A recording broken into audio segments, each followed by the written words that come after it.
So welcome back to Third Age Reforged, and welcome back to the Grey Havens, which honestly I don't mind showing off quite a lot, because it is a very nice map, obviously one of WK's, and it's very nice. I mean, obviously there's a lot of ways that it can also work out. Generally speaking, in the past we've seen the Grey Havens not really have too much of a middle section to it. We've seen the outer gate be the source of obviously the first layer of defence, then it very rapidly falls back to the town centre, but there are multiple ways in which it can work out. We have seen obviously positions up on these cliffs be taken up before. There was one battle actually, the first one that I played in on the Grey Havens, where WK himself actually set up artillery up here on this hill to rain down death on me as I approach this gate, which we haven't actually seen ever since then, which is strange because it is a very tried and tested tactic to put artillery into a position where the attackers can actually reach it, and then you can fire with impunity.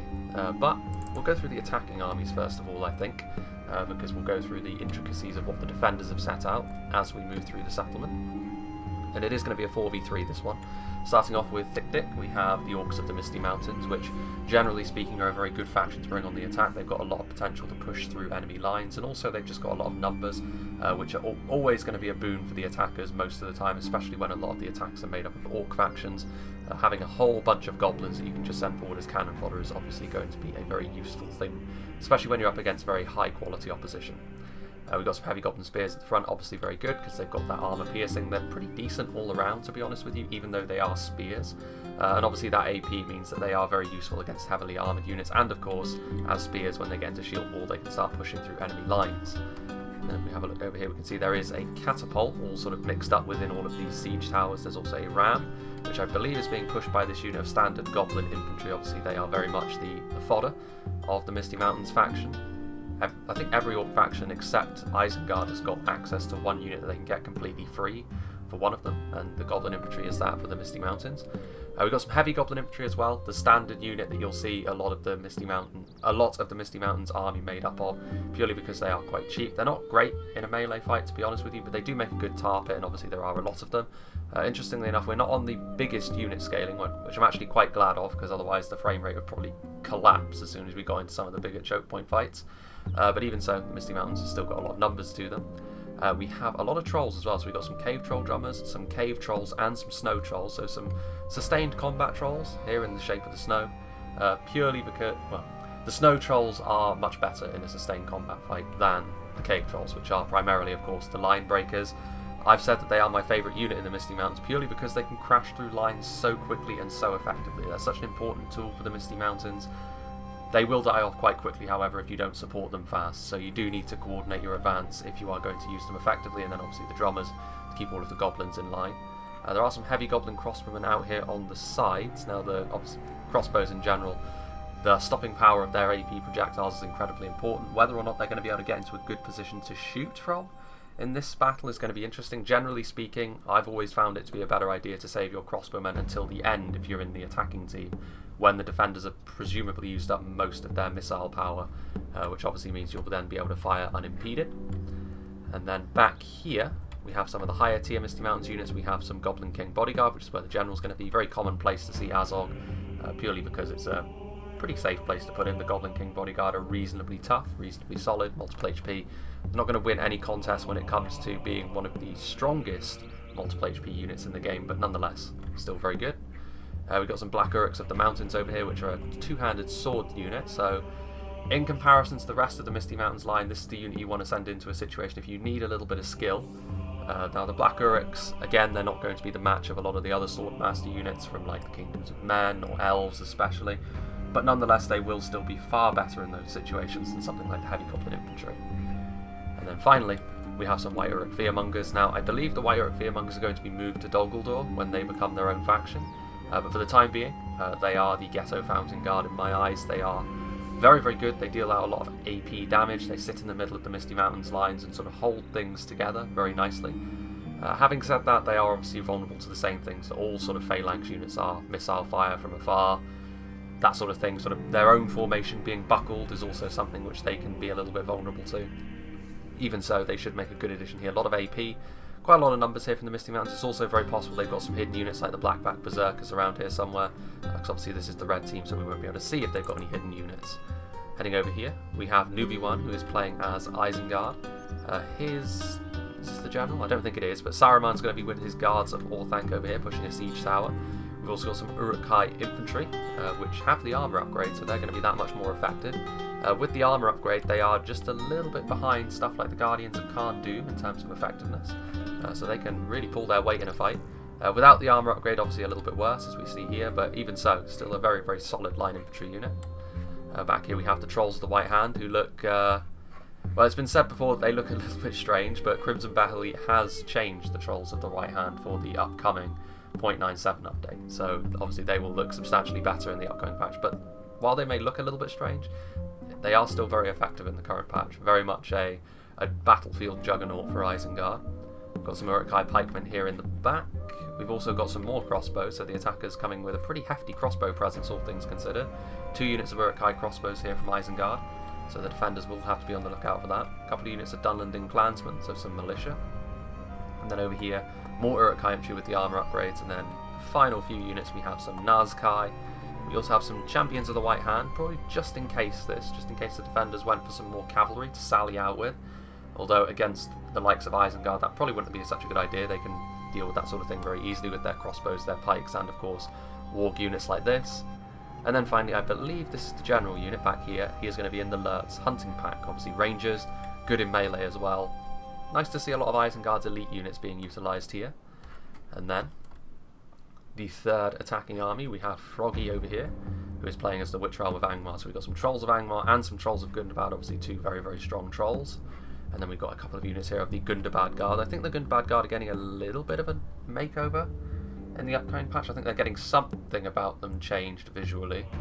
Although that might have been, again, it's difficult to keep track of it sometimes. But even so, the Gundabad Guard are something you don't actually see an awful lot of, purely because for only 100 more you get the Guardians of Khan Doom, and they are seen widely as the safer choice. But it's good to see them nonetheless. Obviously a strong spear unit which can be used to push. And then a lot of Angmar's units have been deployed very far forwards actually, so we've got some Barrow Wights which can be a nightmare for defenders to deal with if they don't have damage that can be dealt to them quickly. We've got some Snaga, both archers and stalkers, as more sort of disposable units that are going to be sent into this defensive position first. More Barrow Wights pushing up another siege tower, and then we've got another cluster of units over here. So we've got some Hammer Guard, some Blackwatch Legion, and some Witch Realm Blackguard, which is where the general's going to be. Now there could as well be more hidden units around here somewhere. That seems like an awfully small army for Angmar to have brought. And then finally, for the attackers anyway, we have Umbar, played by New Danulko, who has brought some Casimir's Legion. Obviously I've been very complimentary about them many times in the past as well. Should be difficult for the defenders to deal with them. And then we also have some Belagai footmen over here as well. Just basic spears, but again, more potential for pushing through with sheer mass that spears off you thanks to their formations. We've got some Belagai archers as well. Umbar in general should be able to engage in a skirmish fight with the defenders and be relatively okay. Some Abrazanim Narduzagar and Nardu Tariq without the armour upgrade on these lads, however. Even so, the skill on human swordmaster units should help them in certain fights. Casimir's Legion as well. We've got some Numenorian Shield Guard actually out here in front covering the ram. Some Corsair Savages as well. They have literally no arm values, but they are pretty decent on the attack against armoured units. The AP from their 2-handed axes coming into play. Good to see the Corsair Fencers here as well. Obviously a very small unit, potentially quite vulnerable as well, but they are still multiple HP and can deal out a lot of armour-piercing damage to boot. Some Belagai Halberds. We've also got some cavalry here at the back, although these guys are Numenorian Lancers. I'm not sure whether Lancers are going to be able to lay down their effectiveness as well as they would want in the Grey Havens. We shall see. Ar-Pharazôn is going to be in the Naru Naaru Sentinels unit, so he's going to be with pikes, which is an interesting choice. And then the final few units, we have some standard Corsairs, just to save some money I would assume, some more Belagai archers, and some Belagai footmen. So with that, we shall move into the settlement and start looking at what the defenders have brought to the battle. We have Zelhain, who is playing as Lothlorien. He's got some units covering this gate. Interestingly enough, the attackers have actually stacked up on one gate each, rather than the north and south attackers splitting their army to attack 2. We'll see whether that works in their favour or not. Regardless, we've got some Sylvan Staff Masters here at the front with the armour upgrade. Now they are primarily designed to keep units tied up for quite a long time because they have a lot of melee skill. But they don't have the highest armour values. Even with the armour upgrade, it's not huge. And obviously the lack of a shield means enemy archers are going to be able to shred through them.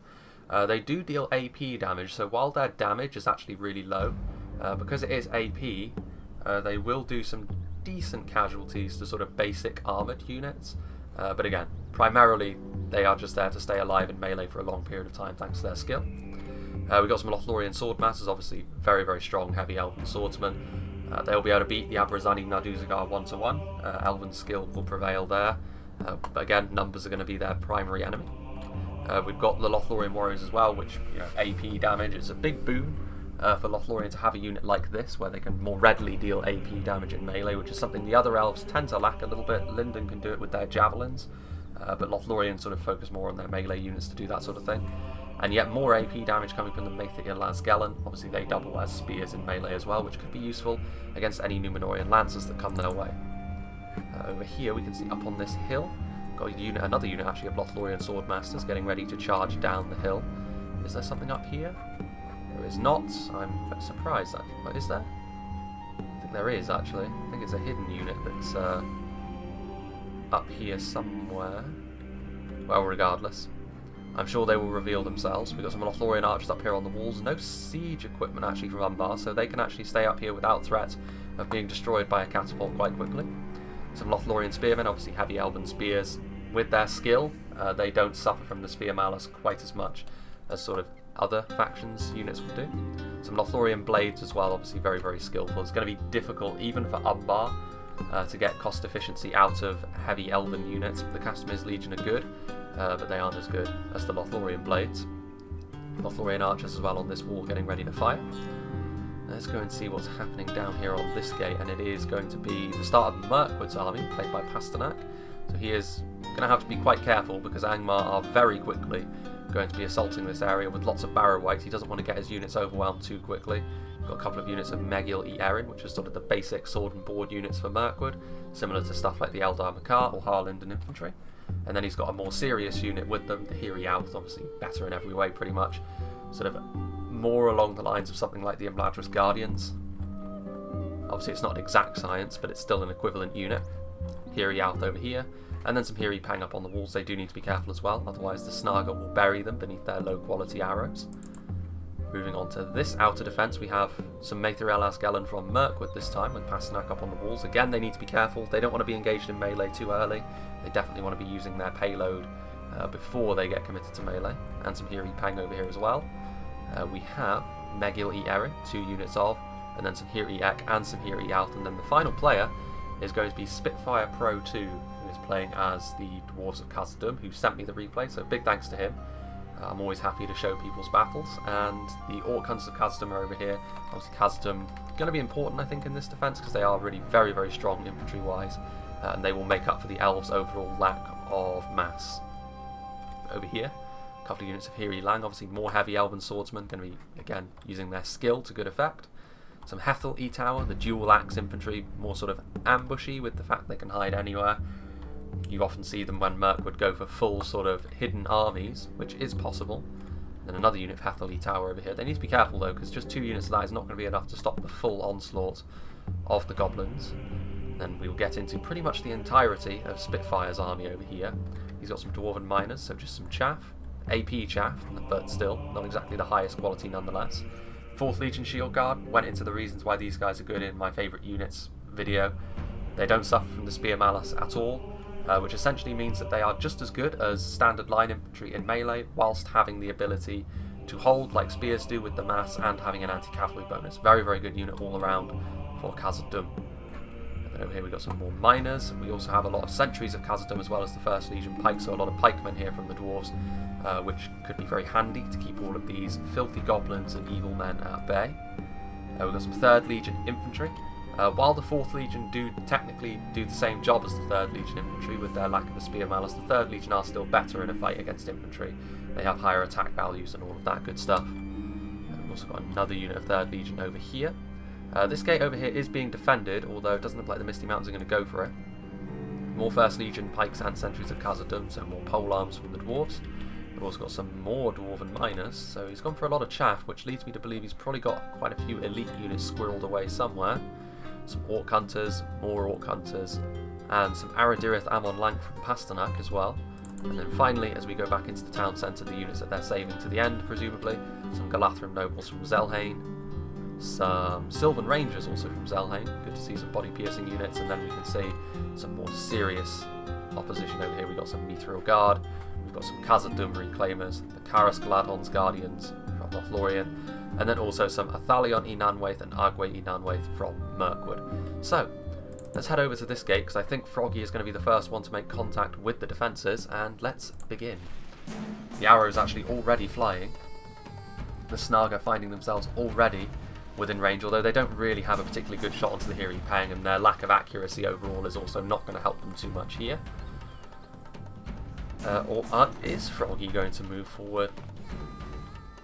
I mean, he could overwhelm this defence, I think. The Barrow Wights would give him the gap he needs to get in there. And then he could send forward stuff like his Blackwatch Legion, although I suppose he is trying to conserve his strength a little bit.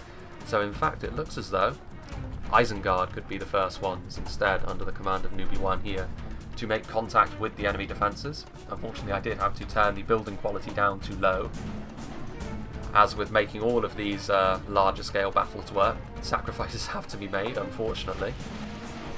Meanwhile, these Hiri Pang already firing into the Uruk-hai infantry as they advance forward, but with their shields and with their armour upgrades, and based on the fact that the Hiri Pang don't really have the best shot, considering the siege towers do act as sort of mobile cover in a way, I think the Uruk-hai infantry should be just fine, although this first wave is going to need backup. They won't be able to smash through with just this. Dunlending Clansmen and Uruk-hai infantry will not be able to defeat high quality Elven units. You can actually see the Megal Yeren getting up onto the walls now as they make the Ilazgela retreat. Misty Mountain's the only ones to have brought any form of artillery to attack with, are peeling away the walls. Steel and valiant hearts must be our fortress now. The enemy siege tower. I'm surprised actually that Spitfire's sending up his Orc Hunters up onto this wall, because that's just going to be a green light for the Misty Mountains to try and destroy a unit for free with their artillery.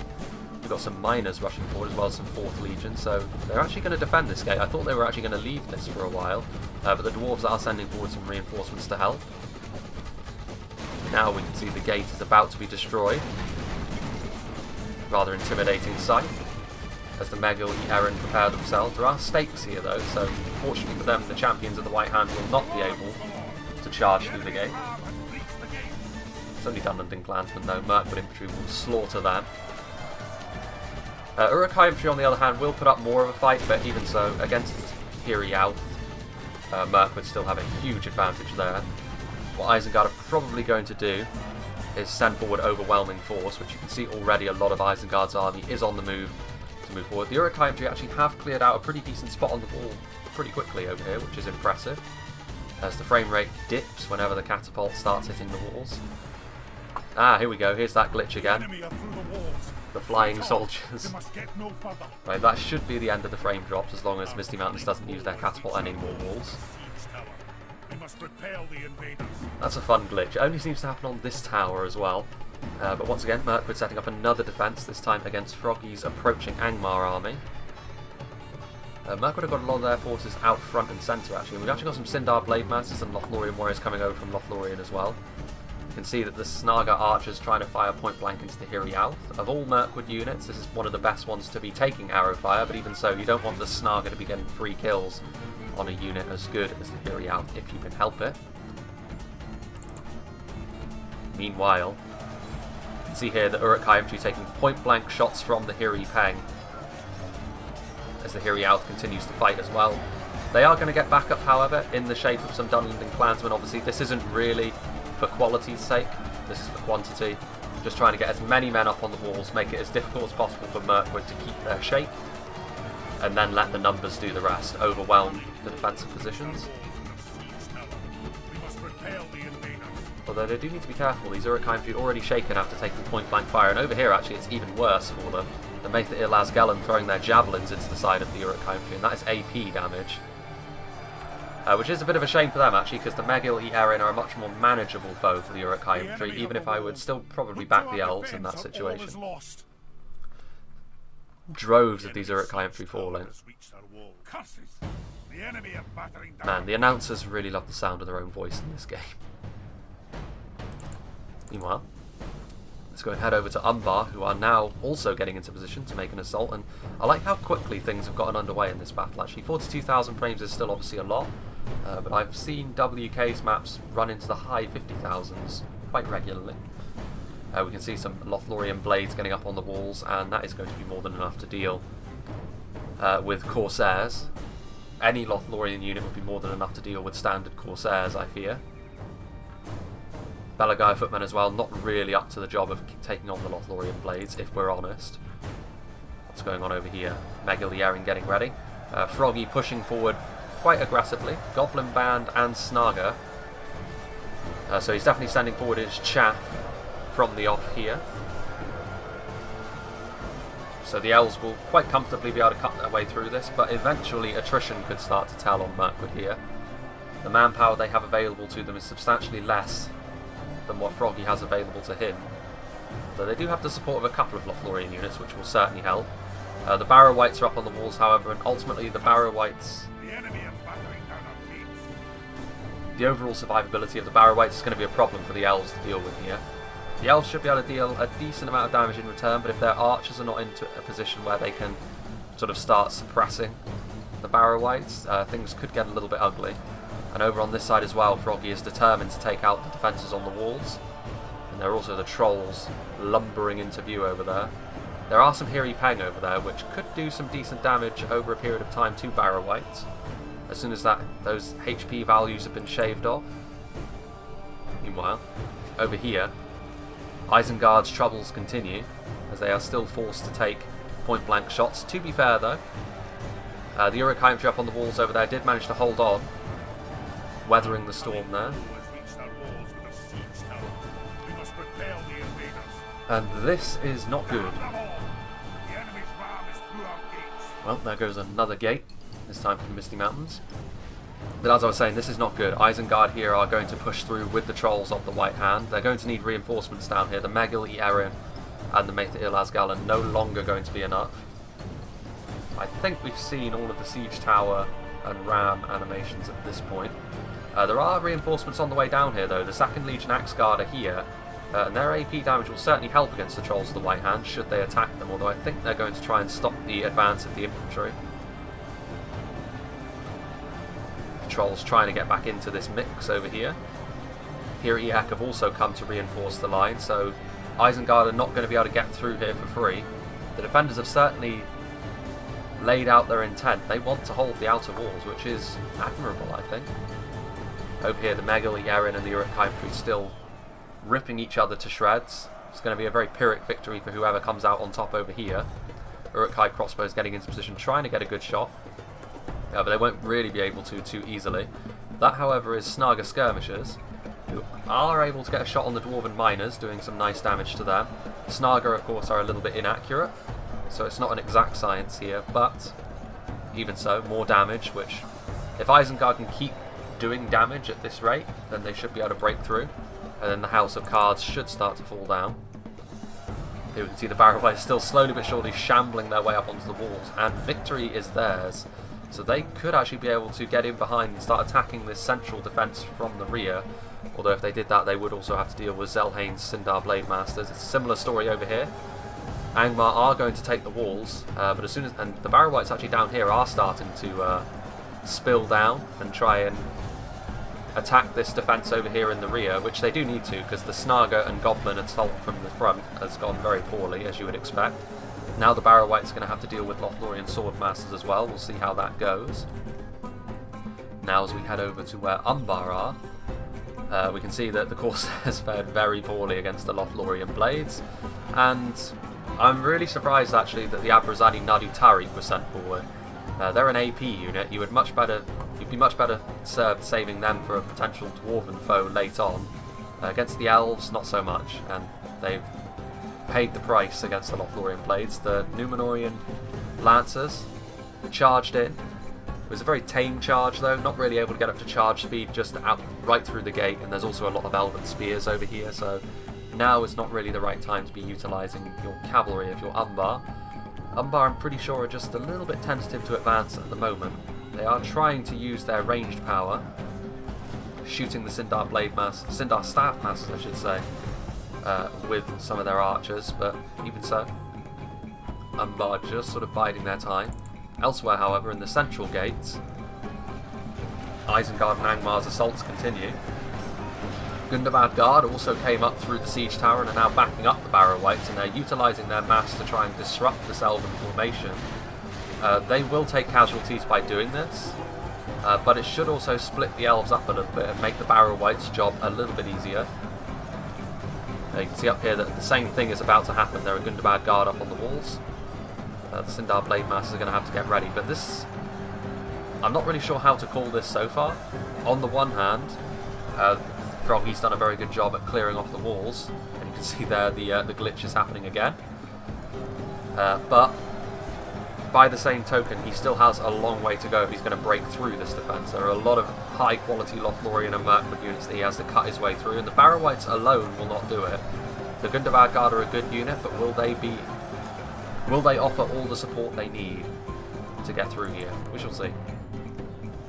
Meanwhile, some Hetherley Tower moving across from the front line with the heavy goblins, or the Misty Mountains. And you can see up here actually some 2nd Legion Axe Guard went up onto the walls to stop the advance. The Nazkai are up on the walls. Some fire arrows coming in as well. Albeit I'm not sure what they're actually shooting at. I think are they going for the siege tower? That would be a strange target. Even so, the Nazkai will still be a problem up on the walls. Seems to be a very scattered fight so far. There are some more 2nd Legion Axe Guard down here, trying to hold back Isengard's advance. And at this point, Isengard has committed forward so much of their resources, they need to break through here. They need to make all of this worth something. Megil e Erin. There's more Dunlending clansmen. They're still holding the line, though, with the support of some fire arrows from the Orc Hunters of Khazad-dûm. Over here, however, you can see that the Misty Mountains starting to stack up, starting to get ready to move forwards, although the dwarves have got a front line ready to meet them, but I'm not sure whether a single unit of pikes and a single unit of spears is going to be enough, especially when you can simply go around them. We shall see. I mean, you know, the Misty Mountains actually do need to hurry up a little bit, because Isengard are having a bit of a torrid time over here, and they desperately need some reinforcements, I think. Otherwise, Isengard will not really be a factor in the late game. They've utilised so much of their army already. Nazkai doing their best. Particularly with the addition of these Hetherley Tower, I can't really see Isengard getting through here too easily. That was the sound of catapult fire, but it only managed to kill off... That was friendly fire over... No, it wasn't. We've got the Dwarven catapult over here, which I completely missed in the compositions. Getting ready to shoot the Misty Mountains as they come forward, so this is a bit of maybe a clever ploy, because this is an almost ideal situation for the Dwarven catapult. We've seen the Dwarven catapult on this map in particular be extremely effective in the past. And now he's got an ideal shot here down into these goblins as they move forward. But with 3rd Legion, 4th Legion and some sentries of Khazad-dûm, these basic goblins are probably not going to be enough to deal with this Khazad-dûm infantry. Especially seeing as the dwarves do have reinforcements ready to go. They've got some more 3rd Legion, they've got some miners as well. So the Misty Mountains are going to need to send forward something a little bit more serious, and the Heavy Goblin Spears are that. That AP will certainly help, as the tree cover is not helping the angles here. And obviously the standard Goblin Infantry also does not really have too much of a stomach for this fight. Lots of arrow fire coming from on high. 3rd Legion obviously doing very well as they sort of slowly but surely munch their way through Goblin Infantry from the side. That'd be interesting. Ooh. Again, some decent hits there. Nothing too critical from a Misty Mountain perspective, but even so, this is still quite a worrying thing. More fire arrows coming in, so that's going to be more morale shocks that Misty Mountains are going to have to deal with. I think the Heavy Goblin Spears are trying to push their way through the pike and spear line, which is definitely the right thing to do in this situation, because the Dwarven defensive line is quite thin.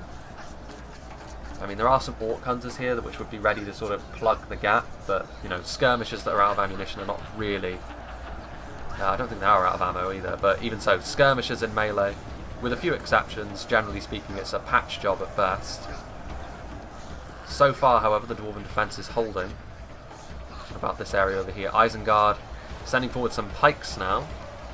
Or they were. They quickly dove back out of melee. These guards of Orthanc, could they be what is required? I mean, I think Isengard eventually are going to break through here. But at what cost? They've still got some Snaga, some Uruk-hai, the Lurtz hunting pack, the crossbows. They've still got some tools to be dangerous, but they don't have a lot of sort of infantry that they can just sort of throw into the fight. General purpose units like the Uruk-hai infantry. Not a lot of that left.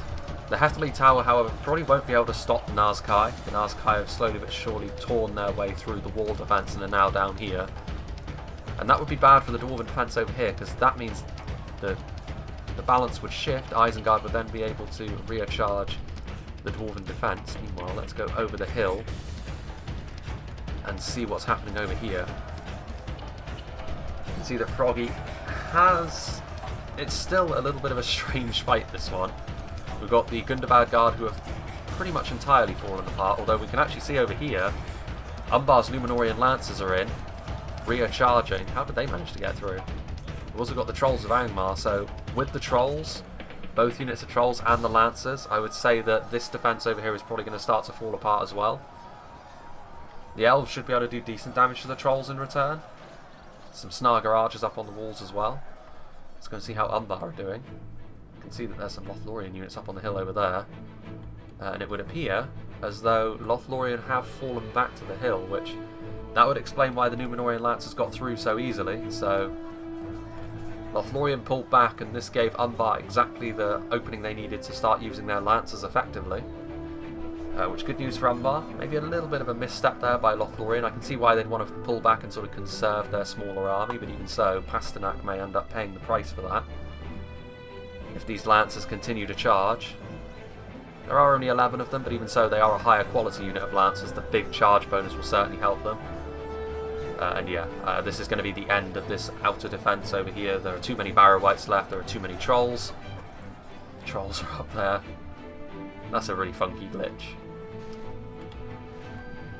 And that's a lot of routing, actually. So the attackers are gaining the upper hand now on the outer defences. What have we got over here? Some dwarves shifting their defensive position. And actually, slowly but surely, the Guards of Orthanc did manage to sort of crunch their way through the Heatherly Tower. There aren't many Nazkai left, but by the same token, there aren't many Elves left in this defence over here either. So, yeah. Isengard are going to be able to claim victory over here as well. What have we here? Well, they are trying to retreat what they can, the Dwarves, because this defensive position over here was also overwhelmed. Mountain Orc Berserkers and Cave Trolls both came forward, although the Cave Trolls have taken some damage already. And they may rue using the Cave Trolls so early in a situation that honestly they would have won this anyway. I don't think they needed to commit the Cave Trolls forward so early. But look at this, I mean the Dwarves are effectively in full retreat. I'm not sure whether their catapult's even going to be able to get away, because the Goblins are chasing them down feverishly, trying to catch what they can, do as much damage to the retreating Dwarves as they possibly can as the retreat continues. Still a few units, however, on the outer reaches of the fight still fighting. Well, I say that, the Hiri Pang just routed. And the Heatherly Tower are all dead. So Isengard finally have victory. They are certainly the army that seems the most battered, though. The Misty Mountains still have plentiful reserves that they can commit forward to a variety of situations. They still do have their Snow Trolls, of course. The Orc Hunters have been caught. Let's go and have a look over here. Yeah, Froggy has also managed to claim victory. Unlike Isengard, however, I did notice that he had his complement of elite units, both units of Blackwatch Legion, which in the late game could prove to be really, really important, and then both of his Witch Realm infantry units as well. Now, interestingly enough, while Umbar will be able to move into the settlement, unlike on the other fronts, Lothlorien still have a lot of their outer defence units alive, which could be an interesting thing. I'll be interested to see whether the attackers decide to try and overwhelm this Lothlorien position first before moving on to the town centre, or whether they try and leave that to Umbar, because I think Umbar alone would struggle with this. Some Ethel Tirith over there as well. Meanwhile, this is the centre of action at the moment. You can see that the Númenorian Lance is making life very difficult for the dwarves as they try and retreat, and they actually did manage to get the catapult, which is... that's a big catch. The catapult in the town centre would be really difficult to dislodge, and in the choke points that would inevitably form, that would have been really bad news for the attackers, so it's a big catch that they were able to take that out. These Orc Hunters trying to act as a rearguard. They actually have managed to finish off the Cave Trolls largely. Excuse me. And it's only Heavy Goblin Spears, so these Orc Hunters proving themselves to be... mostly the Heavy Goblins were the ones that took the brunt of that, but at this point having those two cavalry units from Umbar and Isengard here is proved to be really, really useful. chasing down the units as they try and retreat. Again, this is a big settlement as well. I mean, these Sylvan Rangers would be one of my first targets to go after if I were Isengard or Umbar with my cavalry units. I would always be scanning for a unit like this, because the Sylvan Rangers with their body piercing could still be a huge problem when you get to assaulting the town centre. I think the Dwarves are going to be able to save just about everything else though, because most of their army is made up of pikes and spears anyway, so Umbar's cavalry would still be quite difficult to use in that situation. As these brave Dwarves fighting to the death, but ultimately being completely overwhelmed. Not sure how you'd go about stabbing someone with one of those big two-handed Urukai blades. You'd have to put quite a lot of force to run someone through with a blunt end. Meanwhile, Lothlorien are keeping some units out here, but they have also retreated several others. Actually, no, those are routing units. So they are keeping basically the entirety of their outer defence still over here. Lothlorien archers and Ethel Tirith firing on the enemy as they approach. But it is only Snaga, so I'm not really sure that Froggy will mind too much that Lothlorien are expending their valuable arrows on his Snaga. Especially seeing as the Snaga archers have already sort of expended a lot of their arrows. In fact, I think, based on the fact they've got their melee weapons out, they might be out of ammo anyway. So good play that by Froggy, keeping his elites back, letting his Snaga take the brunt of the damage. Meanwhile, that catapult's a real tragic loss for the Dwarves as we move on. What have we here? Oh, come on. Numenorean Lancers still making a nuisance of themselves, charging into the 3rd Legion. And again, I did not know, well, the Numenorean Lancers have broken at this point, but I would say that they certainly proved themselves worthwhile in this fight. Making it so that catapult couldn't retreat, if nothing else, was definitely worth it. And I was worried that the Numenorean Lancers would not be able to pay for themselves in this situation. But they have. But the rest of the Dwarven units are going to be able to retreat, so I think now the defenders have hit the panic button, and they're going right back to the final stand, as opposed to trying to hold the middle street here, which is understandable. They committed a lot of resources to the outer walls, so they weren't really able to layer their defence. If they did, then they would simply not have a final stand at all, which would be an interesting way of handling it. But the Misty Mountains still in pretty decent shape. Honestly, Isengard battered and bruised, but they still have a few units that could be very useful, like the Champions. Some Trolls of Gundabad running around. This could be interesting. Lothlorien are going to be retreating all of their units over here up to the top of this hill. Now this does mean that they are separate from the final stand, but it does also mean that the attackers could be lulled into splitting their forces, which, considering the strength of the Lothlorien units in melee, could be just what was called for. But in this sort of situation, after the first phase of the fight is completed, we'll have a look at the percentage of kills, and the defenders are behind at this point in time, which is worrying for them, certainly. I don't think... well, we can see that there is a slow but sure advance over here. There is a unit over here, which I think is just a routing unit. Yes, Superior Pain, which is just sort of routing all over the place. But if we have a look over here, the Misty Mountains catapult could still come into play. If the defenders try and sort of wall themselves in over here, the Misty Mountains catapult could scarcely miss, and there's plenty of good targets for it to hit as well. Reclaimers, Mithril Guard, Karas Galadon's Guardians, both of the Athalion, well, both of the Nanwaith units, I should say. And more Dwarven units sort of filtering in, adding strength to this defence. Some 1st Legion pikemen over there. Not sure why they're just sort of hanging around. Surely they would just be overwhelmed if they just stood there, but we'll see what the defenders have in mind. Actually, the Dwarven catapult crew is still alive, although they may as well be dead, because their catapult is now not something they're going to be able to get back to. So now they are literally just fodder troops in melee. So then, let's see what the elves intend to do. The Ethel Tirith have got pretty much a perfect shot down onto whatever they choose, and I think they're going for the Barrow Whites. Nope, they're going for the Balagai Halberds. Either way, Balagai Halberds obviously without a shield. Polearm units like this, ripe targets for shooting from distance. We've got some Snaga archers who do still have some ammunition, and actually the Lothlorien troops at this point are retreating. I'm not sure what the point of going up here was, if they were just going to retreat right back to the town centre anyway. And now the Trolls of Angmar and the Trolls of Gundabad are making life a bit miserable for Lothlorien as they try and retreat. At this point, a really devastating thing would be to see the champions of the White Hand come over the horizon and start charging into Lothlorien's troops, because that would deal an incredible amount of damage quite quickly to the Zelhane's army. Snaga archers just sort of indiscriminately firing into this blob, and based on how densely packed these units are, they are getting some hits. Probably not getting many kills considering their sort of lower missile damage, but even so. Belagire archers also getting into a better position actually. And if they start to fire as well, Lothlorien need to escape the clutches of these trolls pretty quickly. Now, it is worth saying that Froggy is expending his trolls by doing this, so time will tell whether or not this was a worthwhile endeavour. You need to kill a certain amount of Lothlorien elves to make this worth it. Lothlorien desperately trying to get some more of their troops back to the town centre. I'm actually surprised. They've also left behind this unit of Ethel Tirith up here. What are they going to do? Belagire footmen on the way. So are these guys going to attack the Belagire archers? I mean, they're reasonably durable. They are going to get some point-blank shots, however. And their shield value won't be in play from this angle, I don't believe. So it'll just be their armour. But the Belagire footmen are on the way. And you would think it's only a matter of time before the Ethel Tirith are just engaged in melee and destroy. But Lothlorien are now going to be able to escape the clutches of the trolls.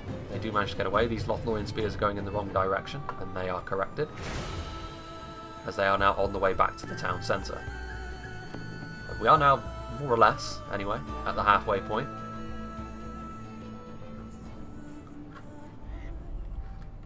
A very strange defence that Lothlorien put up here over here. I was expecting Lothlorien actually to come right up to the top here and try and hold this top section, which would have been something new. It could well have worked, although they probably would have needed more infantry to make that work, to be fair. But even so, I'm not really sure why they didn't just immediately retreat to the town centre if that was the plan all along. They're going to get some point-blank shots into the Belagire footmen, but from the front the shields will be in effect. And they're only going to kill one of them. So this is going to be it. This is going to be the... There are the champions of the White Hand, actually. Obviously, the Ethel Tirith, they are elven skirmishers, so they're not terrible in melee, despite their sort of more basic look. But yeah, they're still not great. Not exactly heavy-duty infantry. Meanwhile, this could be pretty devastating. Champions of the White Hand are on the way. What do they go for? Lothlorien Blades? Lothlorien Warriors? I think they're probably going to go for the Blades, seeing as they are much more isolated. And the Champions of the White Hand will do devastating damage off the charge. Almost enough to destroy that entire unit very, very quickly. If they had been here sooner, Lothlorien could have been in all sorts of trouble. The fact they've only lost one unit of Lothlorien Blades to them is probably quite fortunate from Lothlorien's perspective, all things considered, what the damage could have been.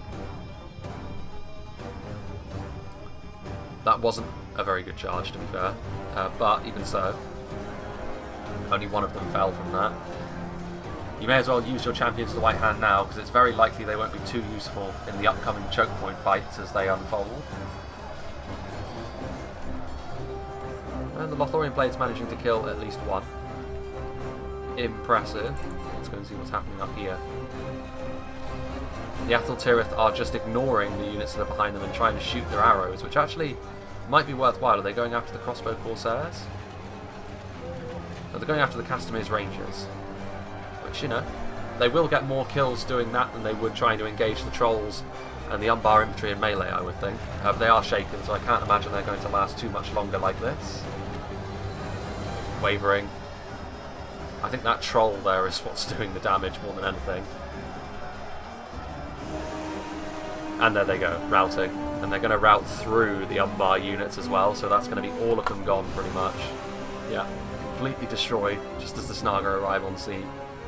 So that's going to be just about it for this northern section of the settlement, at least until... What on earth happened here? Was that the witches? It was.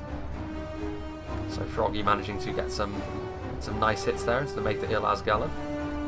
Meanwhile, Champions of the White Hand just content to sit in melee at this point with the Lothlorien Blades. They probably lost a couple of unit models where they didn't need to, but to be honest with you, they've already done a decent amount of damage in this fight.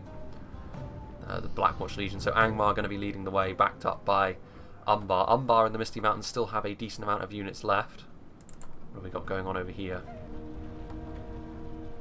Some Hiri Pang. You can see here that the Misty Mountains getting their assault ready with the support of whatever is left from Isengard. This is still not won from the attackers. They may be ahead in terms of percentages, but the defenders do have a lot of very nasty units that they can use. Let's not forget as well that Isengard have already expended a lot of their army. Angmar as well, they have a smaller army, even if it is elite. Time will tell how well Umbar are able to do. Balagai archers. The champions of the White Hand victorious. Just some routing units just running around all over the place. As we will now get into the final assault, which actually I think I'll just go up to ×2 speed while everyone manoeuvres into position. There's no sense in really making a cut at this point in time. Just sort of wait for everyone to get into position. Oh, hello. That didn't take long at all. I'm glad I didn't make a cut. Well, this isn't the genuine assault yet, but you can see that just under the archways there, the catapult getting into a position to try and shoot. You can see the Argue Inanwait already firing as well, but they don't really have the best shot, so it's probably worth just waiting. That sounded pretty grisly. And it was. Lothlorien warriors and some Legion pikes. Well, certainly the Lothlorien warriors anyway. Actually, that was Khazad-dûm reclaimers that took the brunt of that, based on the unit models of the sizzling corpses there. I'm a little bit surprised that he's using his Argue Inanwait already. You can tell from the way they're angling their shots, they don't have the best angle. And even with Elven accuracy, if you're shooting your arrows way up into the sky, you can be pretty sure of the fact you're probably not going to hit a great deal. And you can see that so many of the arrows are just missing their mark entirely. So yeah, a bit of an unfortunate waste there. They're still good infantry, so they'll still be useful regardless. But still, the Snaga are fighting something. They're celebrating. They killed whatever it was. Good for them. I don't know. The defenders need to be much more careful with what they're using and when, if they're going to have a chance here. The problem they also have is Umbar should still have quite a lot of skirmish power available to them, because Lothlorien pulled back from their outer defence, and Umbar didn't really need to expend a huge amount. They obviously lost a few units on the walls, but nothing too important. Corsairs and Balagai footmen. There's a lot of units that the defenders are going to have to carve their way through. Good units as well. Corsair Fencers, Castamir's Legion, Naruna Irish Sentinels, all of the Angmar elites as well. The Witchers could yet have a big role in this. You know, the defenders are going to need to keep one of their arch units at least in reserve just for the Witchers, otherwise it's only a matter of time before they roll forwards and lay waste to the defenders in their tight formation. So I think it's going to be a bit of a skirmish at the moment, so we'll just increase to 2 speed for a little while. I think the Balagai footmen are trying to maybe hit the Lothlorien archers, try and take away the defenders' skirmish power, let the Witchers do the rest. That would definitely be a valid stratagem. Very often we've seen this in the Grey Havens, it coming down to the final stand. It's a very defensive position. We've seen entire armies be destroyed trying to cross these bridges, but I'm not sure. I think they would need the Dwarven Catapult in order to make a real fist of this, the defenders. Now they're going to be almost entirely reliant on their elite units. It's not as if the attackers have no elite units themselves. They still have what the Misty Mountains brought, what Angmar brought, and Umbar. Isengard really the only ones to suffer hugely on the outer layer. So far it is just a continuing skirmish fight.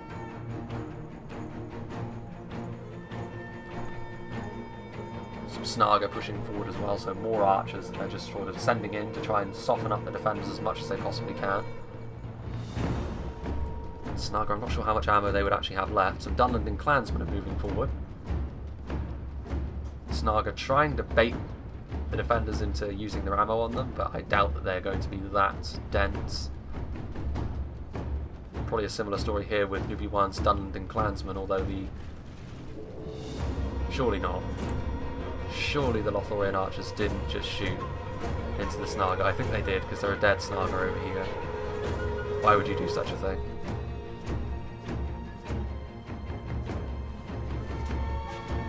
No, they're shooting into the Barrow-wights, thank goodness. Much more worthwhile target to go after. That, I believe, is once again the Misty Mountains catapult, which is, again, that's going to be a real problem for the defenders here. They're going to need to keep their troops constantly moving, and that was a hit on the Karas Galadhon's Guardians as well. That's brutal.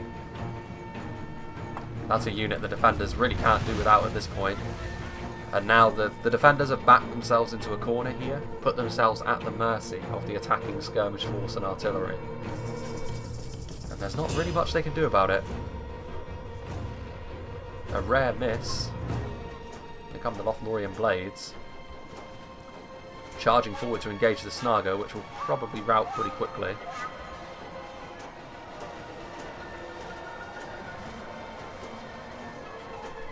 Yeah, there they go. Broken. They're fighting to the death at the very least.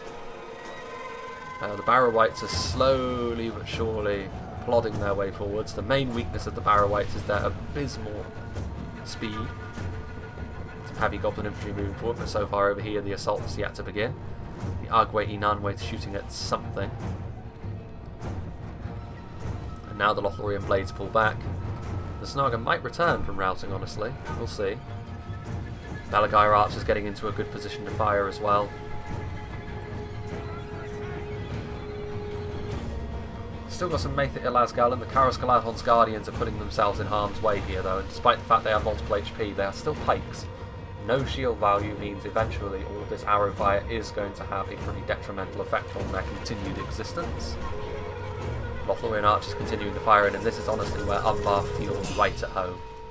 A grindy skirmish fight that they've got themselves into. There's also the Castamir's Rangers, which the body piercing in addition is not going to be pretty. Umbar utilising their abilities in a skirmish fight. And this is bad news for the defenders. You can see there's a lot of projectiles coming into their defensive position over here. A lot of scary melee units. Interestingly enough, we've got over here again another counter-attack. The heavy goblin infantry. The Uruk-hai crossbows, though, taking a real beating from the Orc Hunters of Khazad-dûm. They moved forward maybe a little bit too soon, but then Nubi-1 did have 2 units of crossbows, and also the Misty Mountains had one themselves. So despite the fact they are taking a huge amount of damage, and so will these Snaga as well, it's just eating away at the defenders' resources. As the pikes and the miners come forward, and they will obviously overwhelm this initial force of heavy goblins and Dunlending clansmen. There's a few javelin projectiles coming in there to try and deal what damage they can before they are inevitably destroyed. A lot of crossfire going on there. As the Barrow-wights plod their way forwards, finally getting into melee, although they will be overwhelmed here in this melee fight. So that's a bit of a break for the defenders. There was a troll that broke through just then. A single troll of Gundabad. As he tries booting all of these elves all around the place. Some Aradirith also moving forward. So now things are going to start to get going, you would imagine. The initial melee engagements have happened. Another unit of 2nd Legion Axe Guard. The Orc Hunters, I think, are out of ammunition at this point. They pulled out their twin axes and are moving forward. That's rotting meat hitting the pillars there, so I would imagine that means the Misty Mountains catapult is out of ammunition. That's very good news for the defenders. They wouldn't have been able to take much more in terms of bombardment. There's the Athalion Inanwe, one of the strongest infantry units in the game. Sylvan Rangers and Galatharan Nobles. As the Elven front line continues to fight.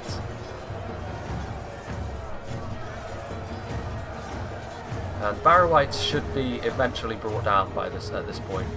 Honestly, if I were the attackers, considering the Barrow-wights have been moved forward, I would start committing forward some lesser units of infantry. I mean, Umbar have got enough in terms of manpower to back up these Barrow-wights, which are sort of disposable units. This front line over here has moved forward a little bit. You can see the rotting meat in the background. The Uruk-hai crossbows also defeated. So this aggressive move here from Spitfire Pro paid off quite well there. The initial assault thrown off. And the attackers do need to be careful here. They can't afford to just sort of funnel units into the defenders, because they have the units to really punish them for doing that.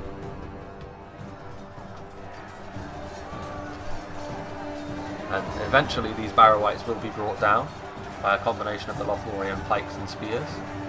There are more units heading across the bridge now though. More Barrow-wights. No rest for the weary.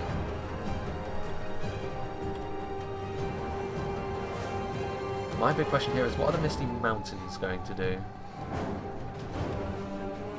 It's a lot of these First Legion pikes as well, the Mithril Guard still alive, the Catapult crew, Galathrym Nobles. I mean, the defenders do still have a skirmish presence. Whether or not they have enough ammunition to keep trading with Umbar and the Misty Mountains in the way that they have is debatable. This is exactly the sort of situation the Belagair archers love to be in. Barrow-wights do need a little bit of support, however. They won't last forever. What's going on over here? So we do have some movement across the other side of the bridge, and it looks as though the Misty Mountains are going to send forward another wave. We have some heavy goblin spears. Looks like we've got some trolls moving forward as well. The snow trolls, they could deal some pretty hefty damage to pike blocks like this. However, there are Athalion Nanwe, the 2nd Legion Axe Guards, some very high damage units in close proximity. Which would lay the trolls low, if given the chance. But this is a more genuine assault from the Misty Mountains at this point. You can see several infantry units moving forward, heavy goblin spears, Mountain Orc berserkers, the trolls as well, and then we've also got the Black Uruks of the mountains following them in. I mean, I'm not sure what the defenders are doing, taking resources away from... I see. The Blackwatch Legion have moved forward and they're going to try and push through this Elven pike block. So now it's just a dog pile on this front line over here to try and stop them from doing that. Now, I'm not sure how long the Blackwatch Legion will last, but this is a good coordinated assault because the Misty Mountains also pushing forward at the same time. The Snow Trolls and these Sentries of Khazad-dûm need support desperately. So at this point, it's going to be pretty much commit everything for the defenders. Leave very little in reserve because you need to commit forward everything, because this is a big committal from the attackers as well. Guards of Ulthanc going forward, the 1st Legion pikes, Argwaith Inanwaith as well. I don't know. But over here, chaos is already ensuing. You see the Blackwatch Legion, that was a very good use of the Blackwatch Legion there from Froggy. He has created some gaps. The Maitha Ilazgalan trying to pull back, but they need to send another unit over here to cover this angle. The Khazad-dûm Reclaimers are firing. To be fair though, the Blackwatch Legion have sort of isolated themselves a bit. The Karas Galadhon's Guardians still fighting. And, well, there are Witcher-on Blackguard on the front line though, so... You can see throwing axes, just being flung all over the place, arrows being traded backwards and forwards. Chaos like this usually favours the attackers. We've got some 1st Legion pikes over here as well. The Catapult crew desperately committed also. Eventually the Misty Mountains are probably going to break through over here. The Argwaith Inanwaith have pulled out their swords. That means they are nearly ready to engage in melee. But you can see the Witcher-on Blackguard finding the gap and pushing through. Maitha Ilazgalan getting some point-blank shots but not killing too many. And at this point, the defenders need to stop the Witcher-on Blackguard, and the Argwaith Inanwaith answer the call. The enemy are badly bloodied. They have lost half their men. Not the easiest fight for the Blackguard to have, but the Blackguard are also one of the stronger infantry units in the game. They're a very, very reliable unit. I'm not sure whether the Argwaith Inanwaith are heavy duty enough to take them on. The Athalion Inanwaith maybe. But they are over here, and I think they're actually trying to get into melee with the Blackguard, and I think they are. The Blackguard are a little bit stretched at this point, which could be bad for them. But has the damage already been done to the defenders? You can see there the Only half our force remains. The Khazad-dûm Reclaimers throwing their axes into this big blob, hitting all sorts of units. White Uruk Fearmongers, Uruk-hai Pikemen, the Blackback Berserkers are in there. The Snow Trolls were all killed off very, very quickly. The Cave Troll Drummers are also on the front line. There's a lot of Dwarven Pikemen, but this is obviously the weak point of this front line over here, where the Catapult crew are trying to hold. So I had a crash, unsurprisingly perhaps, considering I turned around just at the moment the Sylvan Rangers were firing point blank into that giant blob. So I won't be able to get close to that anymore, and I have turned down the settings to try and make it so that we can get through this. I'm not going to look at that, but there are Sylvan Rangers firing into that big blob over there. But we can only assume that much damage is being done, but if I go anywhere near it, a crash is sure to happen. The frame rate's still creaking away as well. But an interesting fight will be the Witcher-on Blackguard, who have been overwhelmed by a combination of the Argwaith Inanwaith and Athalion Inanwaith, and the pike block is pushing back over here. A combination of the Meteor Guard, the 1st Legion, and the Karascaladon's Guardians, as well as what's left of the Lothlorien infantry, doing a good job thus far over here. What's going on over here, anyway? There's a lot of blue triangles, but I assume it's just routing units, individual, yeah, just bits and pieces of routing units, which just can't get back to the town centre. There's still a lot of Umbar troops. Umbar actually might be the army in the best condition at this point, considering the battering the Misty Mountains are taking at the hands of the Sylvan Rangers, and I still cannot go over there. I can only look from on high. I'm sure that we'll see the blood splatter come out. The main problems the defenders will have is I think they're just going to run out of stuff to use. You can see the Goblin King bodyguard has also been pushed forward. The damage that they're taking at the hands of the Sylvan Rangers is pretty substantial, mind you. So perhaps all is not lost yet, but there's still stuff like the Lurtz hunting pack firing in, the heavy goblin crossbows. The amount of ranged pressure that the attackers still have is a bit of a problem. The Mithril Guard heading over to the other side to try and reinforce that. But with the Witchround Blackguard gone, the Nanwaith units have certainly earned their keep here. The Elves showing their strength. And this means the Barrow-wights will follow pretty soon after.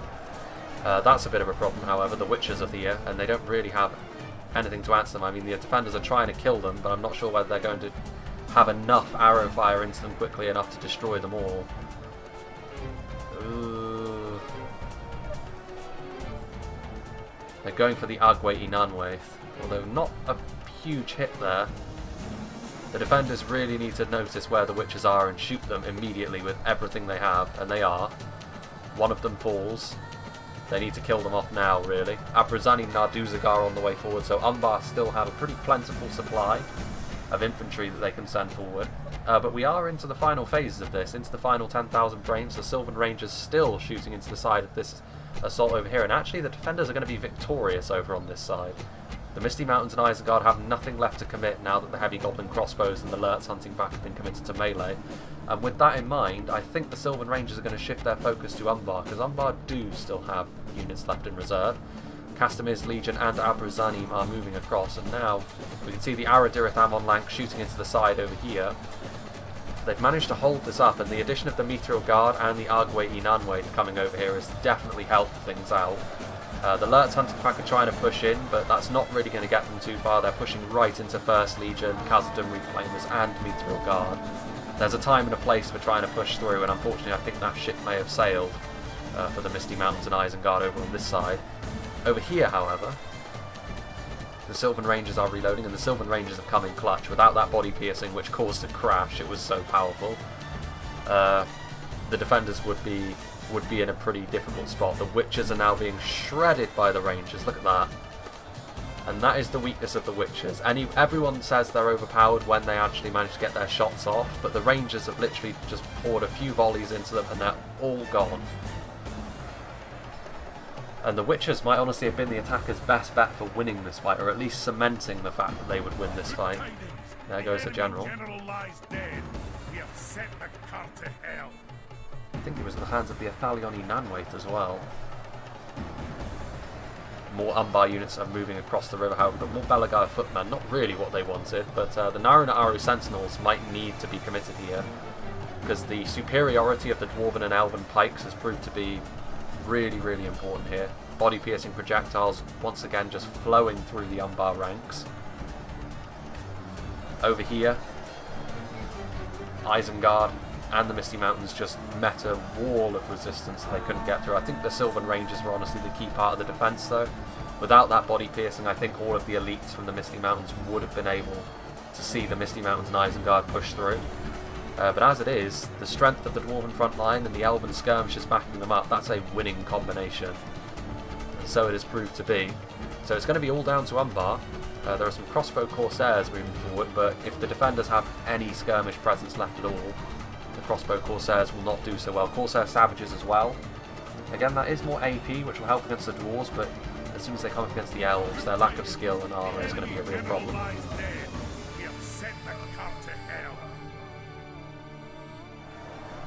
think the dog's barking in the background, I'm not sure if you can hear that, but anyway, the Lurtz hunting pack are fighting hard, and they are a good unit in melee. They might even be the best rangers in melee, but the Wardens of Elos, Tyrion would contest that with them, I'm sure. But as it is, they don't have the numbers anymore. A combination of the finest Mirkwood and Khazad-dûm units are going to be enough. I think the Sylvan Rangers have pulled out their swords, which means they're out of ammunition, so some respite for the attackers, I should say, at long last from them. But do Umbar have enough? I'm not sure they do. The defenders still have a lot of elite units left. Got some Galathram nobles as well, yeah.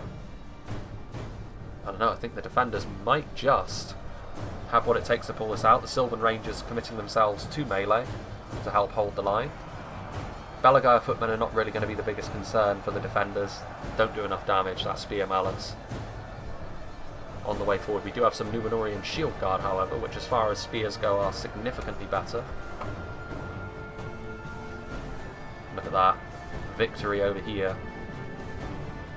Will we see the first defensive victory I've shown on the Grey Havens? It's looking quite likely at this point, I would say.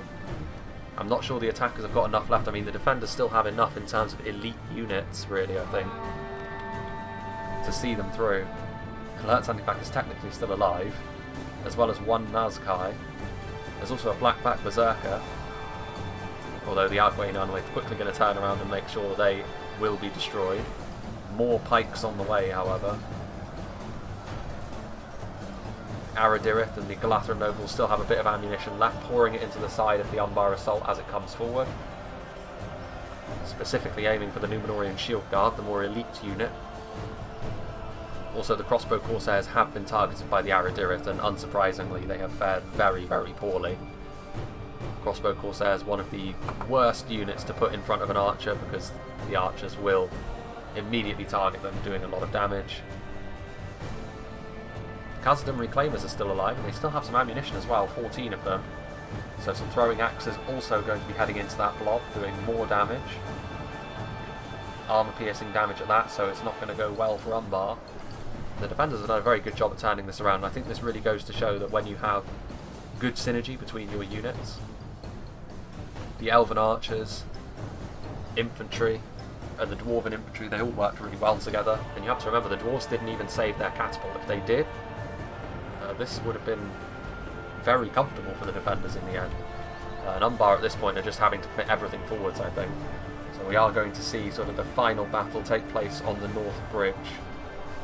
Crossbow Corsairs and the Savages moving forward. They have lost half their men.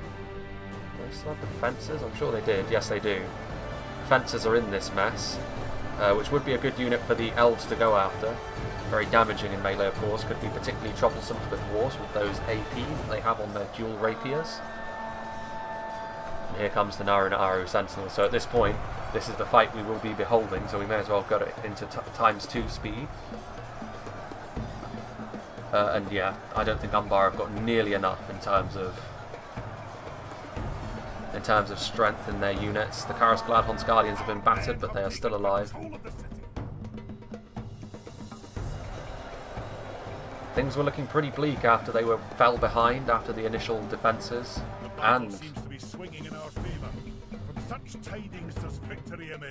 I felt for sure when Umbar were engaging in a skirmish fight, which is exactly where they like to be. I feared the worst for the defenders. But as it is, you can never count out, especially three factions with access to units as strong as Khazad-dûm, Lothlorien and Mirkwood. Crossbow Corsairs are fiery, and they will be able to do a decent amount of damage if the Elven skirmishers do not answer in kind. But even with that, I'm not sure that Umbar have really got much hope at all of turning this around. Too many of their melee units are just lower tier. Belagire footmen and Corsair savages. There goes Thranduil, catching a bolt in the head.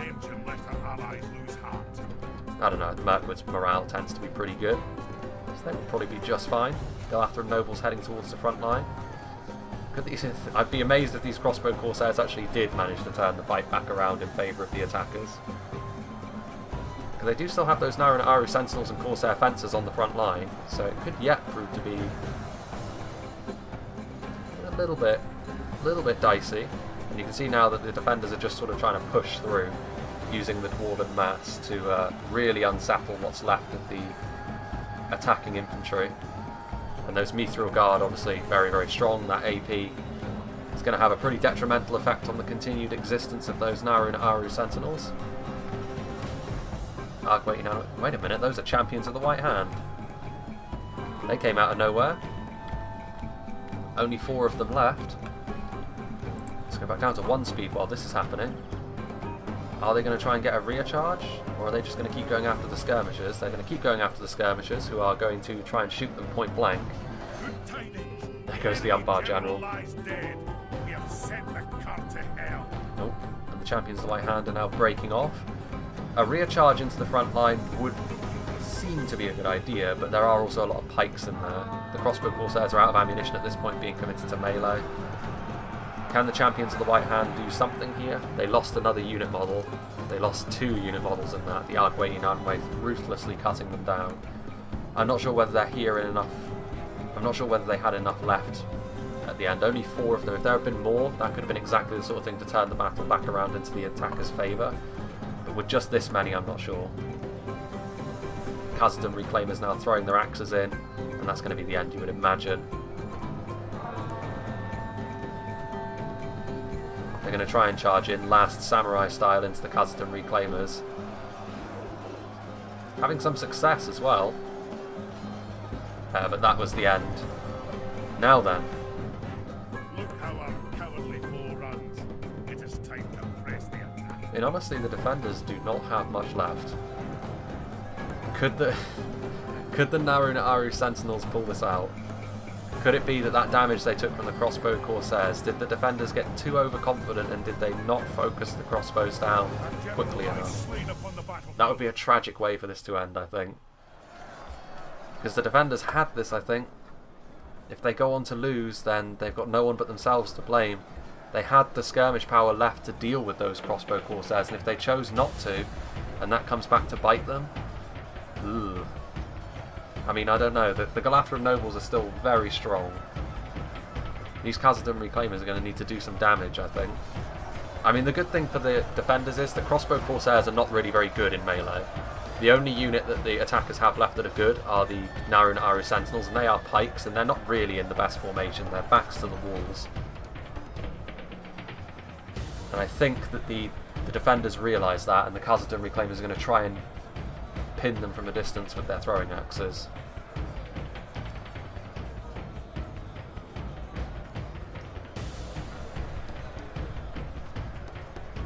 Nope, they're going to go for the crossbow corsairs that still have ammunition. Could have done with doing that quite some time ago. Also, when push comes to shove, the Khazad Reclaimers are pretty good in melee as well. I don't know, the Naru and Aru Sentinels might be just the thing to pull this battle out for them. Do they have anything left back here? I think they do. Some Orc Hunters that are perpetually routing. A single Aradirith. I mean, this is the sort of unit that could make all the difference at this point. This is the closest battle I've ever shown on the Grey Havens, for sure. Still the Argueyi in there. Crossbow Corsairs are dying at a fairly extreme rate, however, and the Galathram Nobles are still strong. I mean, it says defeat seems certain, but they've only lost 1 unit model, whereas the Naru and Aru Sentinels have been hemorrhaging theirs. And now they've got the backup of the Khazad Reclaimers as well.